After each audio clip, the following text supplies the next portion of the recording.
Every single day, roughly 1% of the entire global population interacts with the exact same brand. I mean, just think about the staggering scale of that for a second. From the bustling streets of New York and London all the way to Tokyo and Dubai, the Golden Arches are recognized pretty much everywhere on the planet. But you know what? We're actually going to look completely past the burgers and the fries today. Instead, we're going to unpack the underlying mechanics to understand how a small, everyday hamburger stand in California transformed into an absolutely inescapable global empire. Okay, let's dive into this. To understand how a single kitchen scaled up to serving tens of millions of people daily worldwide, we really have to strip away that massive multinational corporation we all know today and travel right back to its humble, brilliant origins. So how exactly did this happen? Well, the core thesis of our explainer today is that the jaw-dropping success of this business wasn't actually born from the quality of the beef or some closely guarded secret recipe. No, it was a revolutionary triumph of pure systems engineering. All right, let's kick things off with part 1, the speedy service revolution. This entire story begins back in 1940 with two brothers, Richard and Maurice McDonald. They opened a small restaurant in San Bernardino, California. Now, at the time, the traditional restaurant industry standard in America was the classic drive-in. You know the drill. People pulled up in their cars, teenage car hops walked over to take the order, and it was honestly a mess. Dishes were frequently dropped, orders were regularly wrong, and customers routinely waited 20 minutes or more just to get a basic burger. Well, the McDonald brothers looked at this totally chaotic process and decided to invent something entirely new. They completely fired their car hops. They replaced heavy, breakable glass plates with disposable paper wrappers. They actually made the customers walk up to a window, and they built a custom assembly line right in the back. They created what became known as the speedy service system, and it was engineered to deliver food in mere seconds. It was an absolute paradigm shift. That revolutionary system rested on just 3 foundational pillars: speed, simplicity, low prices. But achieving that simplicity, that took some really radical action. The brothers actually sat down, audited their own sales receipts, and realized that 80% of their entire revenue was coming from just one single item: hamburgers. So they made a ruthless business decision.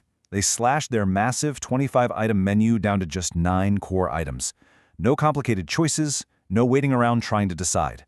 By completely reducing the variables, they created an incredibly rapid, punchy, highly efficient kitchen that moved like a perfectly oiled machine. For 14 long years, the brothers quietly perfected this incredibly efficient system out in California. But now what's really interesting about this timeline is the exact pivot point of our story, which happens in 1954. A man named Ray Kroc arrives at the San Bernardino restaurant. Now, you gotta understand, Ray Kroc was a 52-year-old struggling salesman who was peddling milkshake multimixers. He was totally baffled when he saw an order come in from this single small restaurant out west for 8 of his machines. He drove all the way out to California just to see exactly what kind of local burger joint could possibly need the capacity to make 40 milkshakes at the exact same time. And when he pulled up to the McDonald brothers restaurant, he was completely blown away by the extreme efficiency he witnessed. Which brings us to section 2. Enter Ray Kroc. There is a stark, fascinating contrast in mindsets here, and it's one that ultimately shapes modern business history. The founders, Richard and Maurice, had totally achieved their brilliant vision. They had built a highly efficient, incredibly successful local operation. They'd made their money, they really enjoyed their lifestyle, and quite frankly, they had absolutely zero desire to take on the massive headache of expanding. But then you have Ray Kroc. He looked at that exact same speedy service system and saw a massive global franchise opportunity. He was literally a man possessed by vision. He looked at the rapidly expanding American interstate highway system and realized this precise assembly line system could be packaged, franchised, and scaled across the entire country. Moving right along to section 3, the power of consistency.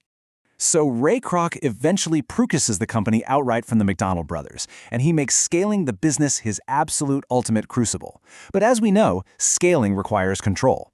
To make this huge expansion actually work, Kroc instituted incredibly strict, uncompromising rules for every single franchise owner. I mean, he created a staggering 300-page operations manual.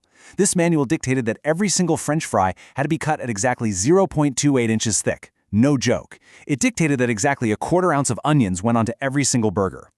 So the absolutely crucial point here is that this relentless, enforced repetition of Kroc's franchise model guaranteed that no matter which state you were in, the food tasted the same, the service was the same, and the customer experience was perfectly identical. It was precisely this ruthless consistency that became the company's greatest strength. It transformed the Golden Arches from just a quirky architectural feature into a powerful, deeply trusted symbol. Kroc realized a really profound psychological truth. He wasn't just selling hamburgers. To a post-war America that was increasingly on the move, driving across state lines, he was selling predictability. He was selling comfort. When you saw those glowing arches from the highway, you knew exactly what you were going to get every single time. And that takes us to Section 4, Global Domination and Adaptation. Once this model was completely perfected in America, the brand rapidly expanded internationally. And this brilliantly illustrates the clever strategic balance they struck to conquer the globe. On the one hand, they fiercely protected their core identity, that underlying assembly line system, the branding, and that ultra-reliable customer experience. But on the other hand, they engaged in masterclass local adaptation. They smartly tailored their menus to fit specific local cultures. For example, in India, where beef isn't widely eaten, they introduced the Makalu Tikki, which is this amazing spiced potato burger. Over in Japan, you'll find the Teriyaki McBurger. They meticulously maintained the system, but they swapped the inputs, adapting just enough to belong literally everywhere. Today, they operate in well over 100 countries, but here is perhaps the most surprising fact about this massive global expansion. To finance this kind of unparalleled explosive growth, the company utilized a genius twist in their business model. They realized the real money wasn't actually in taking a cut of the franchise owner's burger sales. No, the real money was in buying the physical land where the restaurant would sit and then leasing that land back to the franchise owner at a massive markup. So underneath this globe-spanning fast food empire is actually one of the largest, most profitable commercial real estate portfolios in the entire world. Which brings us, finally, to Section 5, the McDonald's legacy. What started as just a tiny, highly efficient hamburger stand in California literally became the definitive playbook for modern franchising worldwide. The ultimate success of the Golden Arches was about these three undeniable business mechanics. First, relentless innovation in the kitchen process. Second, unyielding, almost obsessive consistency in the customer experience. And third, a transformative business model that fundamentally altered not just the restaurant industry, but modern real estate, marketing, and corporate strategy across entirely different industries altogether. The Golden Arches remain one of the most powerful symbols in business history, and it was born entirely from radically simple, highly efficient improvements to an everyday process. So I want to leave you with this thought to carefully ponder as we wrap up our explainer today. If a simple burger stand can systematize itself to completely change global culture, what everyday chaotic system in your own life or work are you currently overlooking? Thank you so much for learning with me today, and I'll catch you on the next one.